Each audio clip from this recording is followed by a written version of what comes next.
On est toujours ensemble sur TV Finance et intéressons-nous à présent aux devises et à leur cours. Pour nous accompagner, Philippe Lermy, bonjour. Bonjour Roselyne.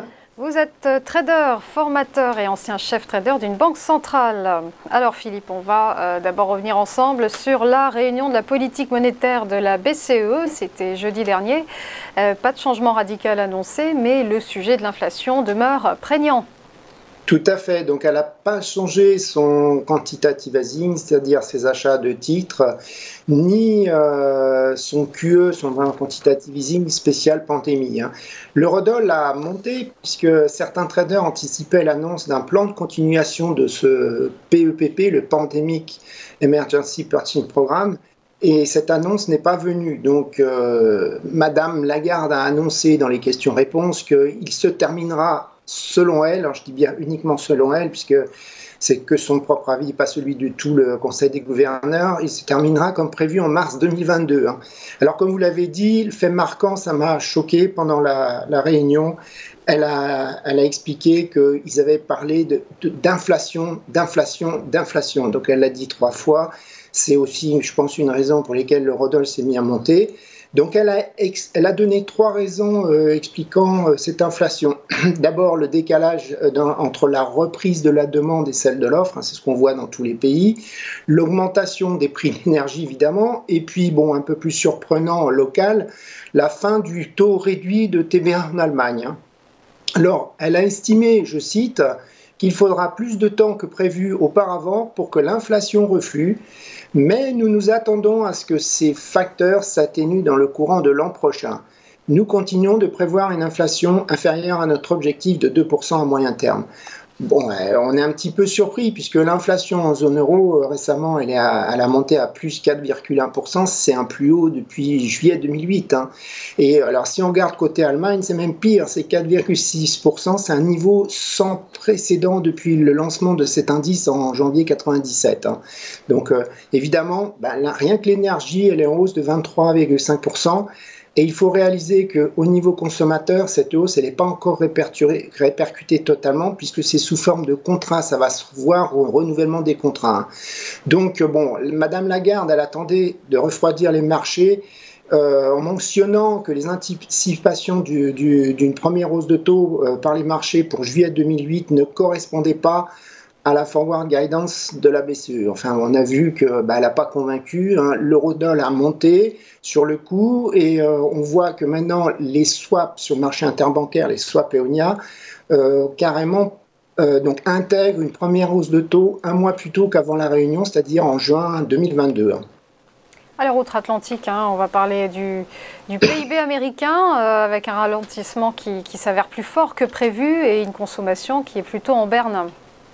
Oui, tout à fait. La croissance américaine ralentit. Elle a subi un fort ralentissement au 3e trimestre. On l'attendait à 2,6%. Elle est sortie à 2%. Bon, c'est quand même une forte réduction. C'était 6,7% au 2e trimestre. Donc, elle s'explique principalement par 2 facteurs. Comme partout dans le monde, les problèmes de logistique, on les retrouve, on a eu un avertissement de Tim Cook, le patron d'Apple, lors de son annonce des résultats, et qui annonçait que les contraintes de logistique affectaient maintenant toute la ligne des produits Apple. D'ailleurs, ça s'est vu, le S&P, dès qu'il y a eu l'annonce en pré-bourse, il a chuté d'environ une quinzaine de points. Et puis, on a évidemment l'impact du variant Delta qui a progressé beaucoup en mi-juillet, mi-août, et ça s'est senti dans les dépenses de services qui ont ralenti. Alors, c'est ce qu'on voit sur le graphe, la partie violette qui correspond aux dépenses de consommation personnelle a fortement baissé. Alors, petit point positif, le virus diminue, donc on pourrait penser que pour le 4e trimestre, on va avoir une reprise de la consommation. Mais il ne faut pas oublier que les problèmes logistiques vont quand même durer, continuer. Par contre, en 2022, on va aussi avoir peut-être une résolution des plans, des plans que propose Biden. Donc à suivre cette semaine, il va y avoir beaucoup. Le programme s'avère très très très chargé. Il y aura entre autres 3 gros événements. D'abord la réunion de politique monétaire de la Fed, c'est mercredi. Et J. Powell semble s'inquiéter de plus en plus au sujet de l'inflation, lui aussi. Tout à fait. Alors, avant tout, n'oubliez pas que les États-Unis sont encore à l'heure d'été. toute cette semaine. Hein. Donc, ils passeront l'heure d'hiver le week-end prochain. Ça veut dire concrètement, la bourse va ouvrir à 14h30 américaine, elle va finir à 22h. Tous les chiffres vont sortir à 13h30 et 15h. N'oubliez pas. Hein. Comment ? Alors, le FOMC, comme vous dites, on s'attend à ce que la Fed commence immédiatement son tapering, hein, donc le ralentissement des achats de titres. On s'attend à une réduction de 15 milliards de dollars par mois, donc c'est ce qui est pricé, intégré complètement par le marché. Powell l'a tellement télégraphié lors de ses dernières conférences que le marché serait surpris s'il ne le faisait pas. Hein. D'ailleurs, quand on regarde le marché interbancaire des swaps OIS, maintenant, la première hausse de taux est prévue pour septembre 2022. Hein.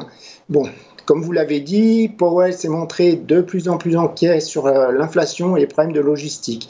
C'est pour ça qu'on a certaines banques qui pensent qu'on pourrait avoir un tapering plus fort dès maintenant, à 20 milliards de dollars par mois. Bon, personnellement, moi, j'y crois pas, hein, parce que il faut pas, voilà. Mais à plus long terme, attention, il faut pas perdre de vue qu'en fonction des surprises à venir, aussi bien sur l'inflation, la hausse des salaires qui commence à être importante aux États-Unis, le virus, est-ce qu'il pourrait reprendre ou s'arrêter, et le tapering pourrait changer lors des prochains FOMC. Donc elle peut s'ajuster, la Fed, ça faut pas l'oublier.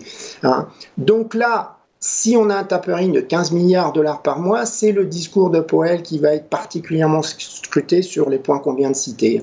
Voilà, donc attention. Et il sera attendu évidemment sur tout indice éventuel à propos de la première hausse des taux de la Fed, mais on se doute bien qu'il va évidemment s'efforcer de dire l'inverse, comme il l'a déjà dit, à savoir que le ralentissement du QE n'est en aucun cas le prélude à une hausse des taux directeurs. Alors justement, au sujet de cette hausse des taux directeurs, aussi du côté de la BOE, il en sera question, hein, réunion de politique monétaire cette semaine également du côté de la BOE, et certains opérateurs de marché anticipent déjà cette hausse des taux. Oui, dès jeudi, hein, puisque la Fed c'est mercredi, la BOE c'est jeudi. Alors il faut savoir que c'est les investisseurs qui anticipent une hausse de 0,15% des jeudis, mais ce n'est pas ce que pensent certains économistes. Hein. En tout cas, ça marquerait, je dirais, un événement important, puisque ce serait la première banque centrale importante à monter ses taux directeurs. Donc là, les investisseurs, ils ont déjà intégré 4 à 5 hausses de taux en tout jusqu'en 2022. Alors, il ne faut pas oublier que le marché, historiquement, il a toujours exagéré les mouvements et il se trompe à moyen terme. Surtout que, ce qui me choque un peu, c'est que l'inflation au Royaume-Uni, elle est bien loin du niveau de celle des États-Unis, elle n'est pas au niveau même de l'Europe. Donc cet empressement me choque un petit peu. En tout cas, pour le trading intraday, il faudra surveiller combien il y aura de membres votants, hein, puisque c'est ça qui va nous guider. Donc actuellement, il y a le Goldman Sachs, la majorité du marché pense 6 membres en faveur d'une hausse contre 3 contre la hausse. Hein. Donc c'est ça qui va déterminer si il y aura d'autres hausses ultérieures, puisque c'est plutôt l'inquiétude maintenant du marché. Hein. Alors évidemment, il y aura aussi les prévisions d'inflation qui va falloir surveiller en même temps. Alors, il est fort probable que, pareil, comme la Fed, la BOE va essayer de refroidir ses anticipations de hausse de taux pour l'année prochaine. Donc, comme je vous l'ai dit, bien voir le vote des membres et puis les prévisions d'inflation et évidemment, que va dire le gouverneur lors de la conférence de presse. On va scruter voilà, pour le CAB, ça va bouger, en clair. Alors ça va peut-être bouger également du côté de l'emploi américain. Hein. Un rapport va être divulgué cette semaine. Est-ce qu'on peut s'attendre à une embellie en vue, notamment côté création d'emplois ? Alors c'est prévu par le marché, 410 000 créations d'emplois. Pour le mois d'octobre, comparé à 194 000 précédemment. Il y a 3 facteurs qui sont en faveur.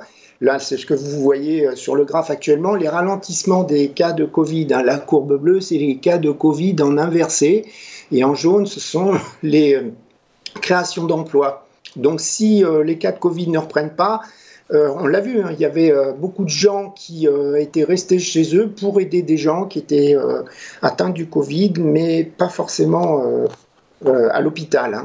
Donc il y a aussi la fin des allocations chômage qui va jouer en faveur d'un bon chiffre, hein, puisque maintenant ça fait déjà plusieurs mois que les extensions d'allocations chômage sont arrêtées. On a aussi le retour en classe des enfants, ce qui fait que les parents peuvent se permettre de reprendre le travail, hein. Alors, pareil, là aussi, problème d'inflation, donc on va surveiller la hausse des salaires horaires qui est attendue à 5%, ça devient un réel problème, hein. Donc ça devient un chiffre à surveiller. Il y a beaucoup d'entreprises, pareil, comme Amazon, qui a annoncé lors de ses résultats trimestriels avoir du mal à trouver des employés et que les coûts du travail augmentent, hein. Alors vendredi, notamment, il y a eu l'indice du coût de l'emploi, c'est une mesure très large du coût de l'emploi, et il est sorti au plus haut depuis l'origine de sa publication en 2001. Voilà, alors ce qui est en faveur d'une, je dirais, non-hausse des créations d'emplois, c'est le taux d'épargne des ménages qui est toujours très élevé, plus élevé qu'avant la pandémie. Ils ont un excès d'épargne de 8,9%, et donc ceux qui n'aiment pas leur travail, ils peuvent encore attendre.